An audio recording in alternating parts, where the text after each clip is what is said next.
This is a great beer. I don't know what it is about Paulaner. That's some good shit. Although it doesn't taste as good after eating a granola bar.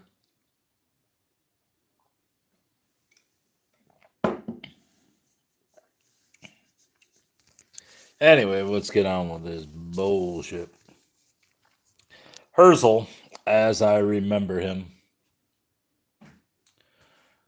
by Erwin Rosenberger. What does this say under here? Oh, it's in German. I can't read that shit. All right, what are we on? Page 193.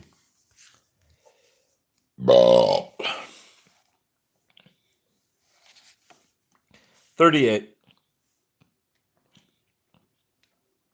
The year 1899 was, among other things, a ritual murder year. That's a weird start. To many readers of this book, the words ritual murder may mean little or nothing. To the Jews of medieval Europe, however, and to the Jews of Central and Eastern Europe as recently as the early years of this century, they conjured up a nightmarish picture of superstitious hatred and irrational violence. Many centuries ago, some sick mind concocted the fable that the Jews made a practice of murdering Christians in order to use their blood in religious rituals. A favorite version was that the blood was used to season matzoth during the Jewish Passover festival. Orthodox Jews were said to be the prime offenders. Had the propagators of the ritual murder myth been open to reasonable argument, it would have been a simple matter to convince them that the very tenets of the Jewish religion forbade such practices. Thus, chapter 17 of the book of Leviticus contains God's warning. And whatsoever man there be of the house of Israel, or of the strangers that sojourn among them, that eateth any manner of blood, I will set my face against that soul that eateth blood, and will cut him off from among his people. And a little further on we find the dietary law.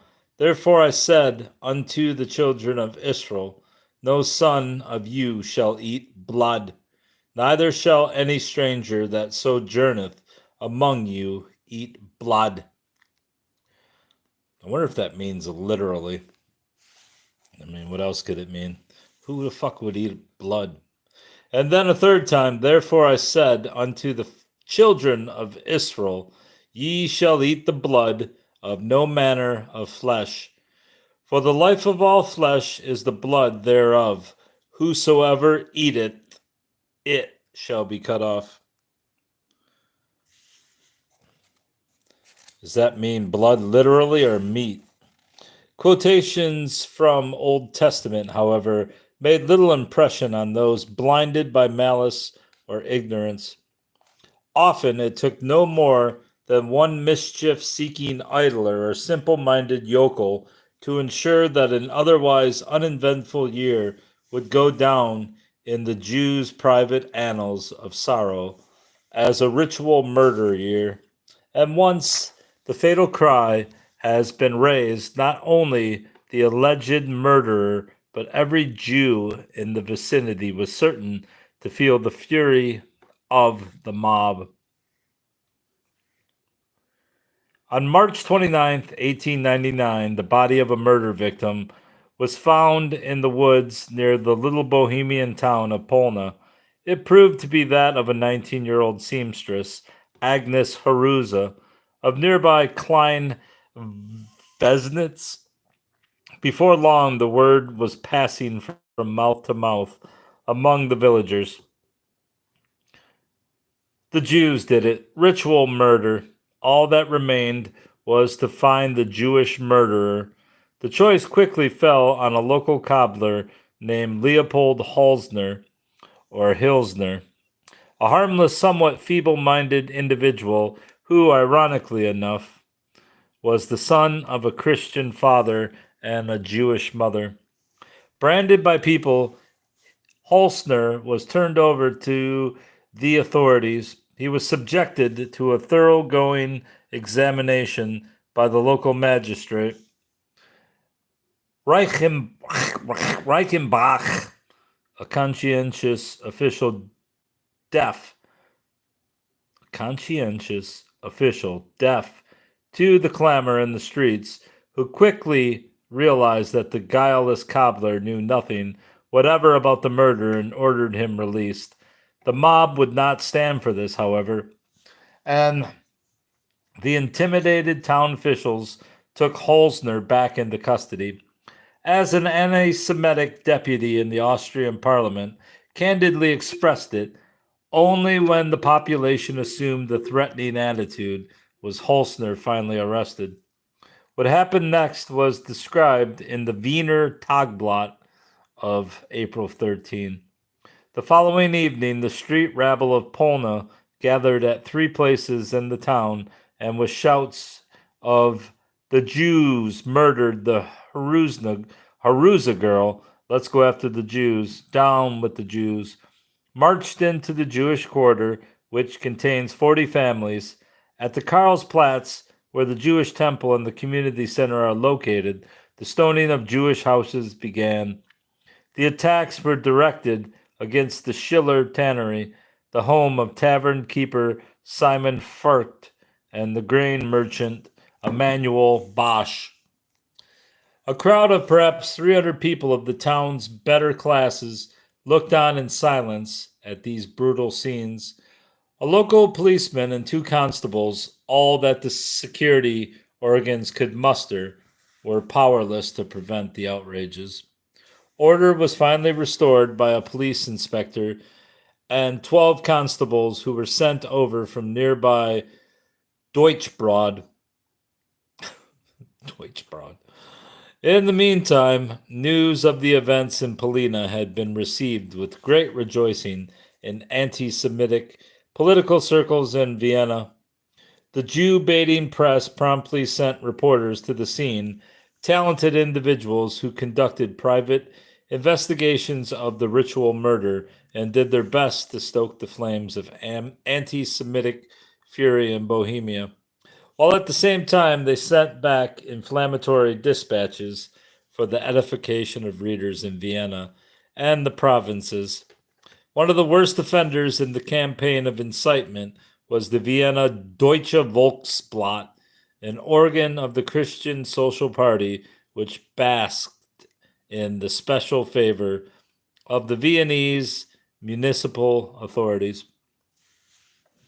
It was in this poisoned atmosphere that Leopold Holzner was brought to trial in the district court of Kuttenberg in Bohemia.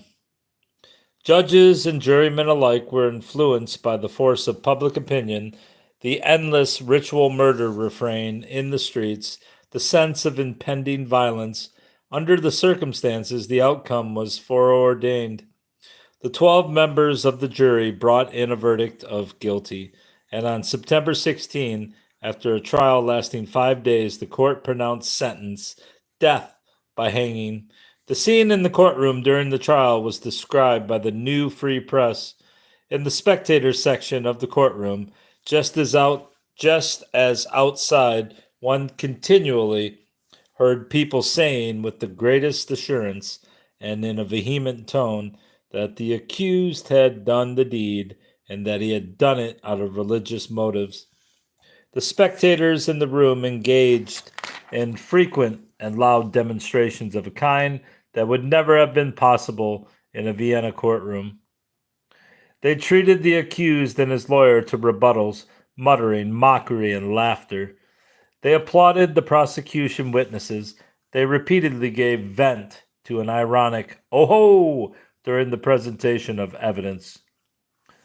When mention was made of the Polina examining magistrate, who was known to have had doubts about Holzner's guilt, several anti-Semitic Czech journalists were the leaders of the chorus. One of them, a man with rolling eyes, gave signals with a crutch while he had which he had lying next to him. When several Viennese journalists mildly remonstrated that their work was being disturbed, they were greeted with abuse, though only, it is true, by their anti-Semitic colleagues. Not colleagues.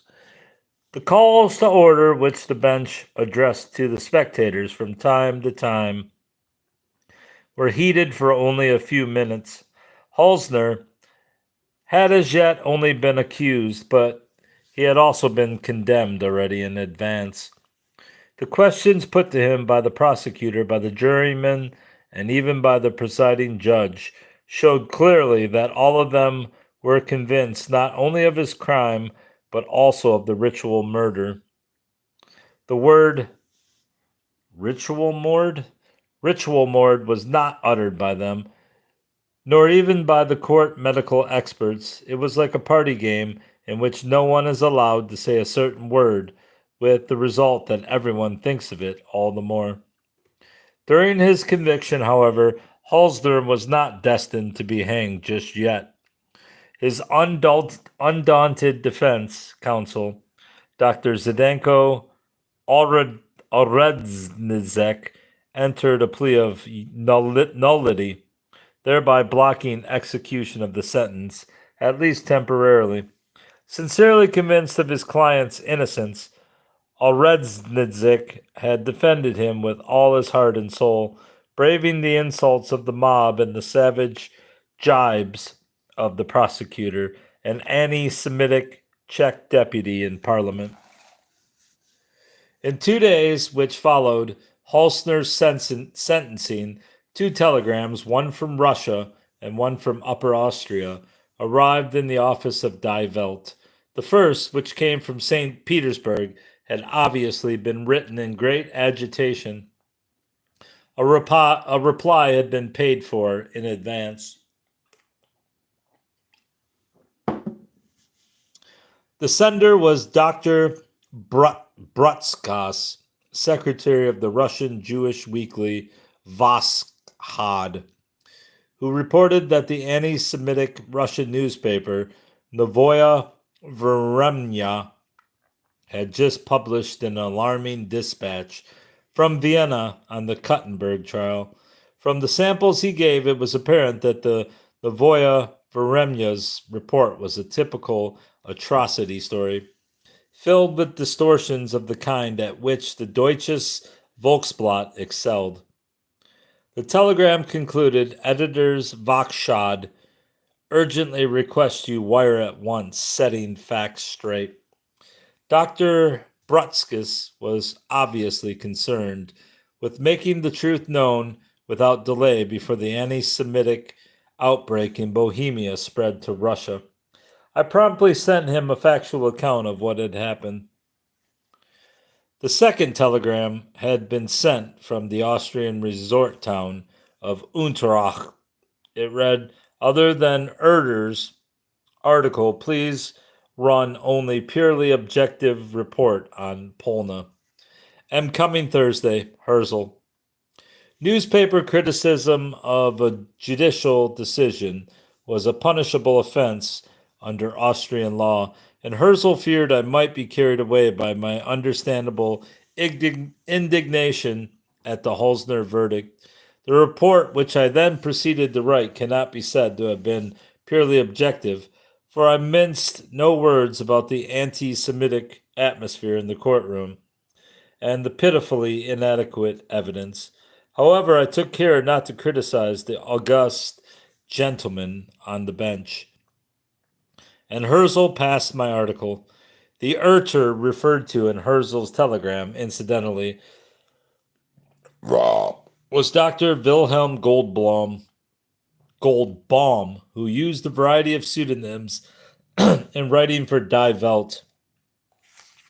23 years older than Herzl and an experienced journalist, Goldbaum could be safely relied upon to keep his comments well within the bounds of legality. The next few weeks were marked by anti-Semitic outbreaks in many parts of the Czech provinces of Bohemia and Moravia, which drove thousands of Jews from their homes. On Thursday, October 5th, whatever you want to say, in the midst of these events, Herzl walked into our print shop on the Schlosselgasse, shortly before the latest issue was to go to press. I could see at once that he had something important to say. Holzner has been proved innocent, he announced without further ado. The real murderer has been apprehended and has already confessed. Then he added, with a look of deep disgust on his face, the whole filthy Polna affair is over.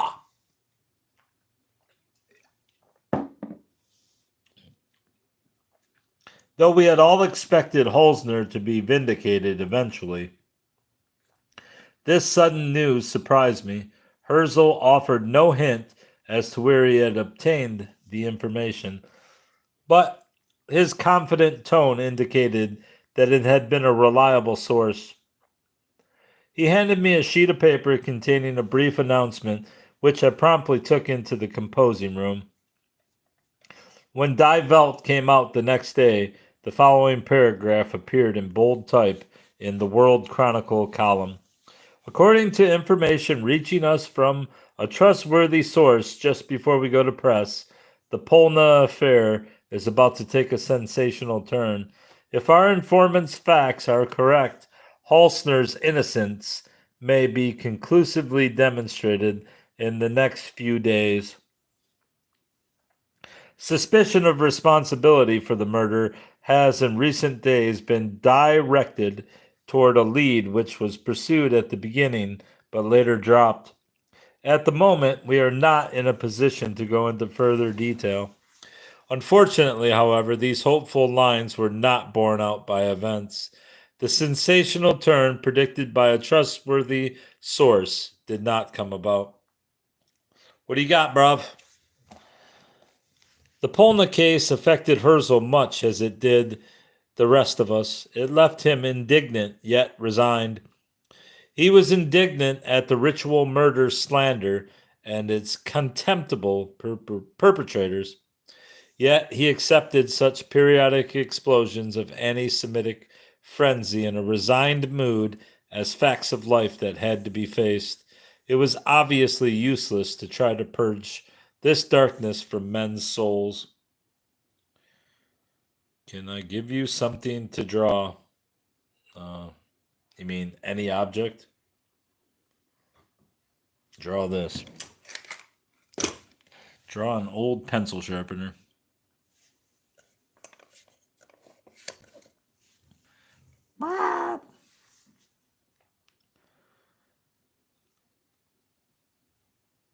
None of us ruled out the possibility that Holzner had actually, for some reason, committed the murder. If so, we were perfectly content to see justice. Did I read this? Nah, I did. We were perfectly content to see justice take its course. What embittered us was the fact that, quite apart from the question of guilt or innocence, the case was being used to perpetuate a fantastic medieval myth about the Jewish people. For my part, as I groped through the tangled mass of information about the trial, I could not find a shred of what appeared to be real evidence against the accused, and I gradually came to the conclusion that Holzner had nothing to do with the murder. To their eternal credit, a number of non-Jews raised their voices against the shameful events of Bohemia. One of them was a distinguished professor at the Czech University in Prague, who conducted a private investigation at Polna and then published a pamphlet in which he pointed out various glaring contradictions in the case against Holzner, demolished the theory that a ritual murder had been committed, and flatly demanded a review of the trial. His name was Thomas G. Masaryk. 19 years later, he was to be the founder and first president of the Czechoslovak Republic. Herzl commented to me at the time, men like Professor Masaryk and public prosecutor Bobbies, or Bobies, is that Bobbies? Looks like Bobbies, not to mention the emperor, restore a little of one's faith that the decent, sane people have not died out yet. Just some girl got married. I think it was just a common girl, not anybody famous or anything.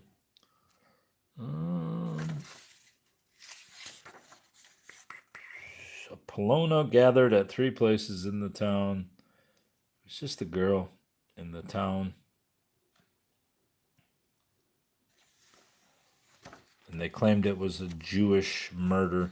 On March 29th, 1899, the body of a murder victim was found in the woods near the little Bohemian town of Polina. It proved to be that of a 19-year-old seamstress, Agnes Haruza, of nearby Klein Vetsnitz. Before long, the word was passing from mouth to mouth among the villagers that Jews did it, ritual murder. Emperor Franz Joseph of Austria-Hungary had just made a forthright gesture of sympathy to his Jewish subjects by bestowing a high honor on the Rabbi of Prague. The latter's reception at the imperial palace was described as follows in a published account. One of those whom the emperor received in the general audiences at the Vienna Hofburg on the morning of December 11 was the rabbi of the Jewish religious community of Prague, Dr. Alexander Kish. Dr. Kish had come to express gratitude to the monarch for awarding him the Golden Distinguished Service Cross with crown. When the rabbi, who was clad in his religious robes, entered the audience chamber, he requested the emperor's permission to cover his head and say the prayer prescribed by the Mosaic religion. The emperor granted permission, and the rabbi, first in German and then in Hebrew, uttered the words, "May the reflected splendor and richest blessings of divine majesty ever rest on your majesty's head." The emperor thanked him, and Dr. Kish expressed his gratitude for the decoration, to which the monarch replied, "I was very pleased to decorate you, for I know your loyalty and your services." Dr. Kish then said, "My co-religionists in my more immediate fatherland of Bohemia feel this gratitude with me in these difficult days. For the favor of your majesty is their only comfort." The emperor thereupon replied, "Yes, your co-religionists are passing through difficult days now, but things have already become better." "Yes, they are passing through difficult days, your majesty," said Dr. Kish, and the emperor continued, "I am very indignant at these brutal acts." The monarch then repeated the word, "at this brutality." Dr. Kish requested permission to inform his co-religionists of these gracious words, and the emperor said to him, "Please do so." With that, the audience ended. The hell does that mean? Oh, I see. His audience with the guy. Yeah. Public prosecutor Bobies had taken legal action. I mean, if that's your name, just change it. Bobies or Bobbies. Public prosecutor Bobies had taken legal action against the anti-Semitic Deutsches Volksblatt for its exploitation of the Holzner case. The following excerpt is from a report of the proceedings. In his presentation, the public prosecutor, Dr. Bobies, described the aforementioned newspaper's attitude in the Polna affair, which it had exploited for purely political purposes. No sooner had a few witnesses been heard than it had pronounced Holzner the guilty party and expressed the sure conviction that ritual murder was involved. The paper had needed a ritual murder for its reading public, and it had used the crime committed by one individual to make a terrible accusation against the entire Jewish people.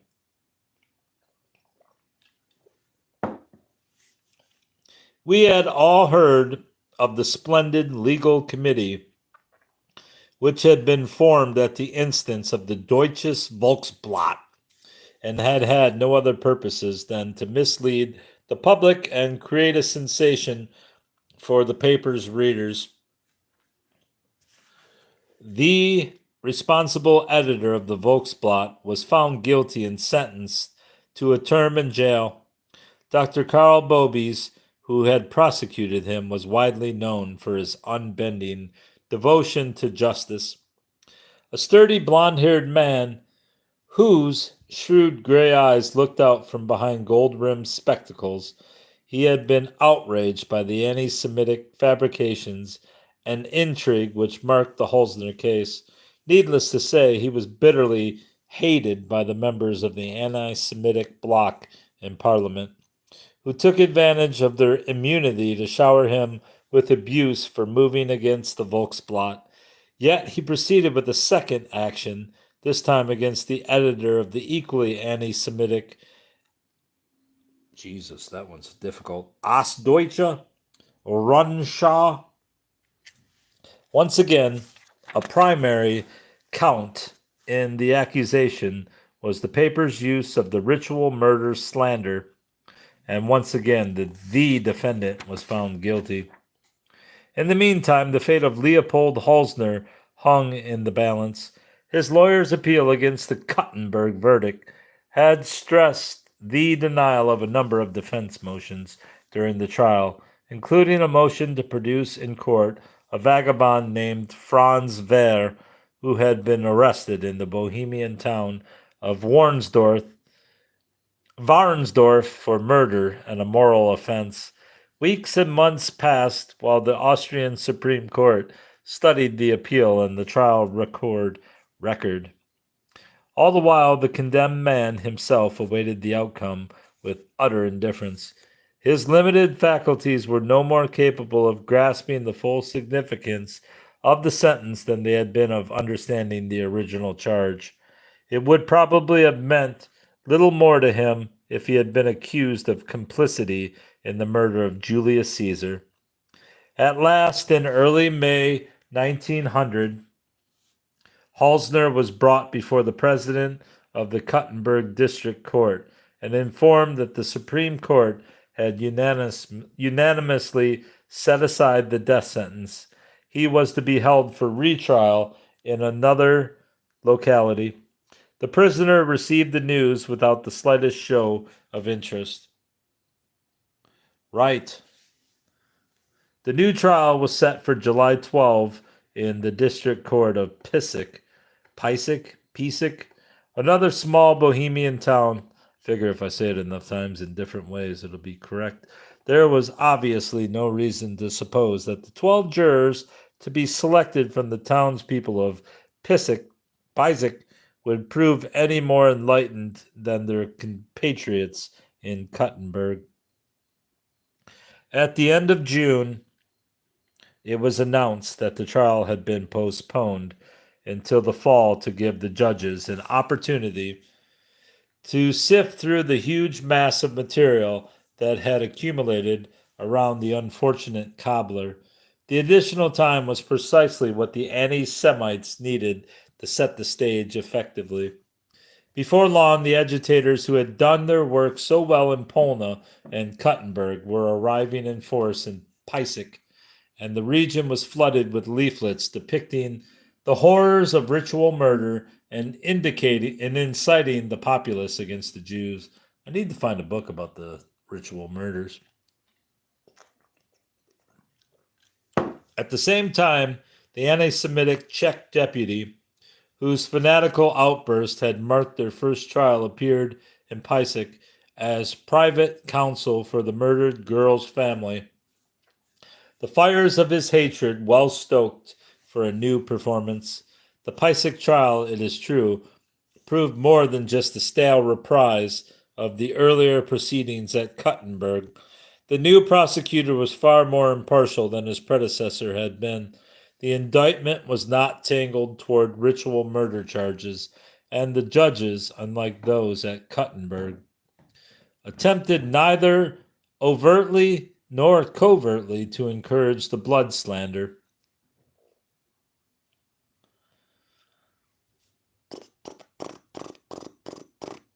All right, lost my spot. Sorry. Moreover, the resources of science were brought into play on Halsner's behalf. The results of an investigation by the medical faculty of the Czech University in Prague were presented in court, marshaling the medical evidence in crushing detail. The statement completely demolished the theory that Agnes Haruza's death had been a ritual murder. Yet it was an unequal contest.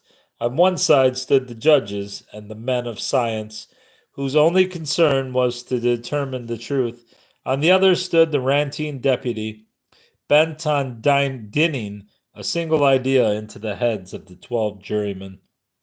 One tirade by the anti Semitic demagogue went to such extremes of vituperation and ritual murder demonology that, in an era when public denunciations of the Jews were anything but uncommon, all copies of the speech were confiscated to prevent its publication. On November 14, the second trial of Leopold Halsner ended. Once again, he was sentenced to die by the rope, and once again his defense counsel, Dr. Zdenko Oradznizik, entered an immediate plea of nullity. An extra ingredient had been added to the judicial mixture in this second trial. At Kuttenberg, Halsner had been convicted of murdering only one woman. At Pisek, he was accused and convicted of murdering two. It was logical enough. Once you had succeeded in fabricating a villainous Jewish murderer, why not turn him into a double murderer? At any rate, it now seemed clear that Halsner's doom was finally sealed. And yet, as it turned out, the anti-Semites were to be cheated of their prey. From the very beginning, the Polna affair and the unscrupulous manner in which it was being exploited had aroused grave misgivings in Austrian judicial circles. Finally, at Pisek, an extraordinary thing happened. The very judges who had sentenced Halsner to death lodged a petition for clemency. The meaning was clear. The jury's verdict had left the judges no choice but to impose the death penalty, but since they regarded it as an unjust verdict, their conscience compelled them to urge that the sentence not be carried out. After studying the trial record, the Austrian Supreme Court also recommended mercy for Halsner. At last, in June 1901, the process was completed when the Emperor Franz Joseph, instead of approving the death sentence, exercised his imperial right of clemency. Thus, amid outraged cries from the anti-Semites in press and parliament, Halsner escaped the gallows. He was not a free man, for it was not within the emperor's power to grant a full pardon. Instead, his sentence was commuted to life. What? Imprisonment at hard labor, and he was transferred to the Pankrak penitentiary. Some years afterward, the final chapter was written in the story of Leopold Halsner. After sufficient time had paused for the anti-Semites' wrath to abate and the memory of the case to grow dim, the prison gates were quietly opened and Halsner was given his freedom. The judicial authorities could not have stated more plainly their opinion of the jury verdicts at Kuttenberg and Pisek. The real murderer of Agnes Herzl was never found. The anti-Semitic street mobs had effectively covered his tracks. As to Halsner's subsequent fate, little is known. He was said to have made his way to Vienna, where he was given shelter in a home for the poor. I mean, they're saying there was no proof against him, but I mean, Yeah, it might not have been a blood ritual murder, but doesn't mean he wasn't guilty. These guys have no evidence that he wasn't. I understand. I don't know what Vienna law is, but for these guys to say it's just he was just a random guy, I don't know how small these towns were. But I mean, it's kind of crazy to say either way. But he probably shouldn't have been sentenced to death either. 39. Let's see how long this is before I start. Since I'm already at 35 minutes. It's pretty long. Pretty damn long. That's like another hour of reading. Hour. Let's not be dramatic here, Bob. 39. 205 to 214. That's a lot of pages. Do you remember me? What's your name? Tenzin Choden? Bro. No. I mean, I guess. What do you want me to remember? Are you a champ or not? Kind of want to look up that girl who was murdered and see what the fucking outcome was of that.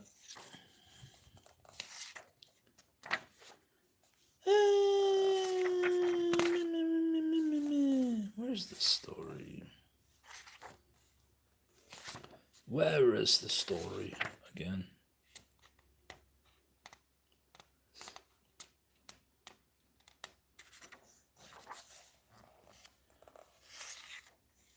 Yeah, me. Oh.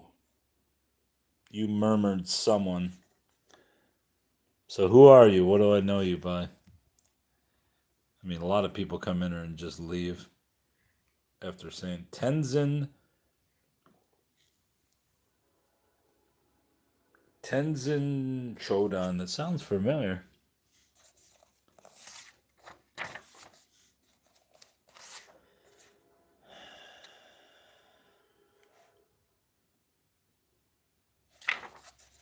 Am I even in the right chapter here? I don't think I am.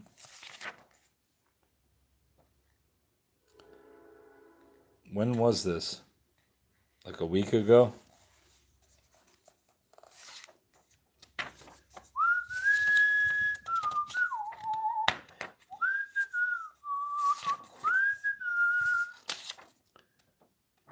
I don't remember reading half of this shit, honestly. I believe the murder story was right here. There it is. Agnes Haruza. It's so blurry. What, the video?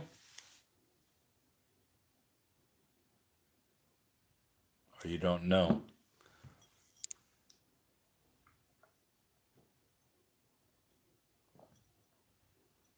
The video's blurry?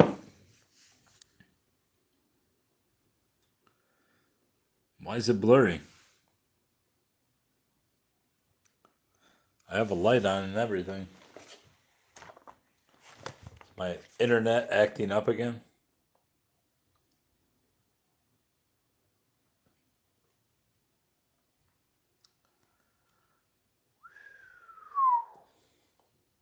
What was this girl's name?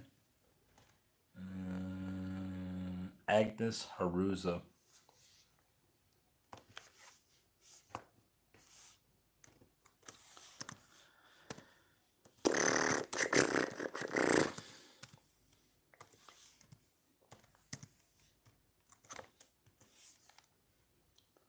Why the fuck would I know? You should know. Agnes Haruza, a girl 19 years old, living in Klein Vesnik. I guess I might as well turn up that if it's that blurry.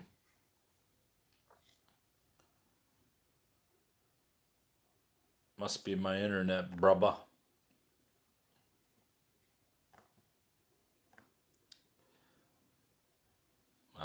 I only see one instance of this thing.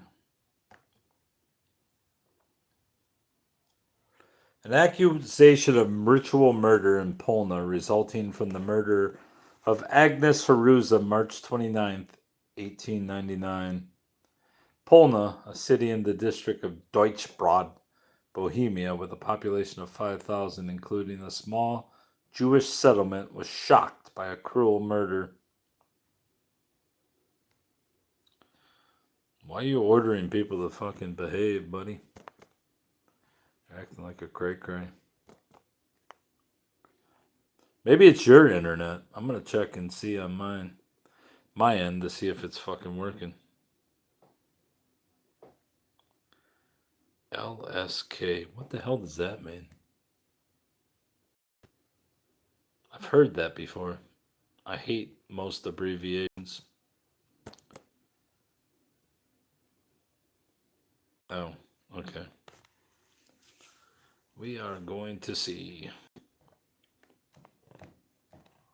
Going to see if it's you or me. Why the fuck would I know? Why are you so angry, buddy? Why are you so angry, Papa?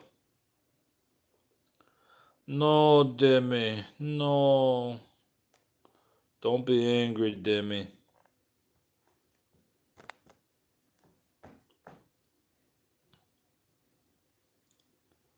Page am I on? We got this girl going here. See what page I'm on. I'm on 205. I got 45 pages left of this book.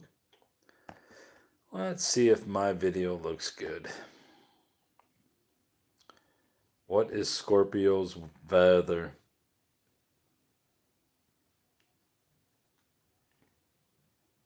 You mean the sorrows of young Werther? Yeah, it looks fine. I don't know what you're talking about. It's your internet. Where the fuck are you, Bulgaria? I mean, I turned off my light, so that's one strike against me, but turn the light back on. Let me see. I mean, the sorrows of young Werther? I mean, gotta say it doesn't look great, but I think it's just a bad lighting. No, it looks fine when the light's on. It's your Bulgarian internet. Now you're gonna say it's fine? You can't pull that bullshit on me. An accusation of ritual murder in Polna resulting from the murder of Agnes Haruza.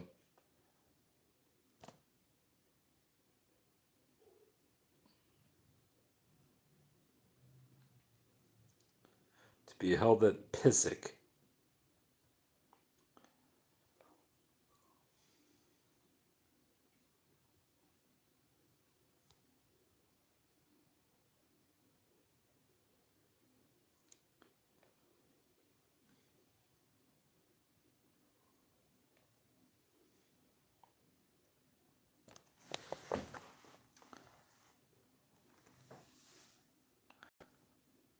What's his name? Didn't add this part where August Schreiber, one of the editors of Deutsches Volksblatt, was sentenced to 4 months in jail for libeling the Jews.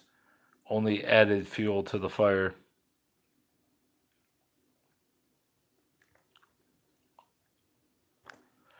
Meantime, Hilsner was accused of another murder. Maria Klima, a servant, had disappeared July 17th, 1898. A female body found October 27 following in the same forest where that of Agnes Haruza had been discovered had with great probability been identified as that of the missing girl.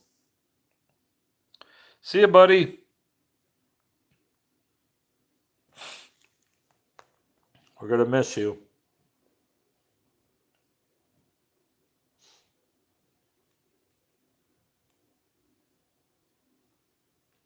I'm bored. You're a piece of wood. I'm bored, buddy.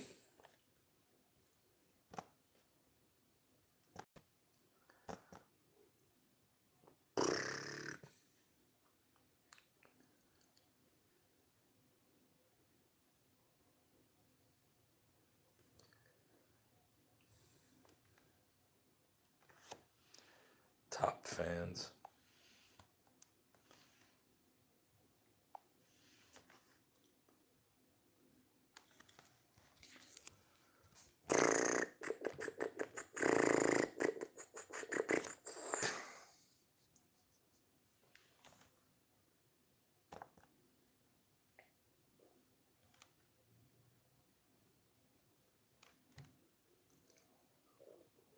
Shut up, stomach.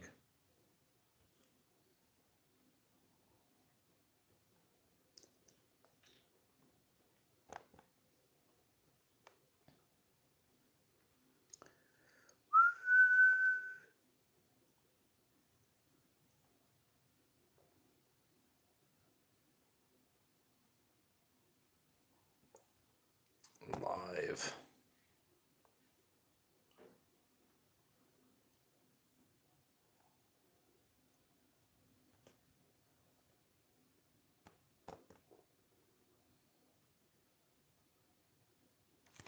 What are we at? 38? Going on 39?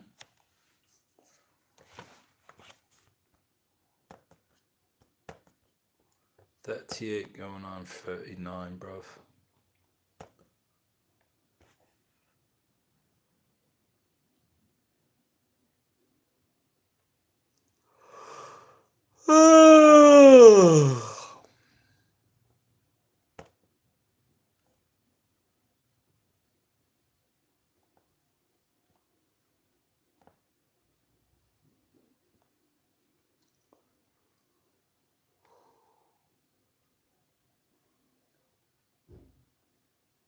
Someone's out there.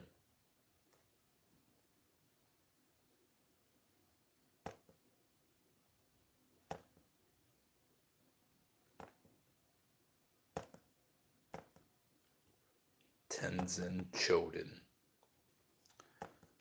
Let's see who the fuck this is. Probably 12 years old.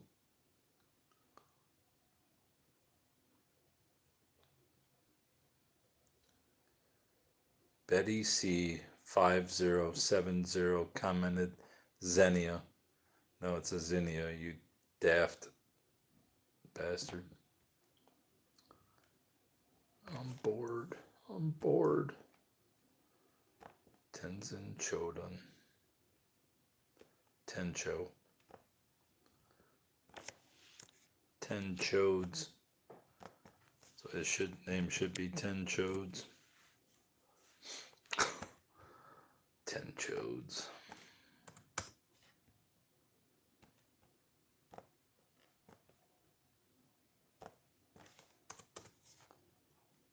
Tencho.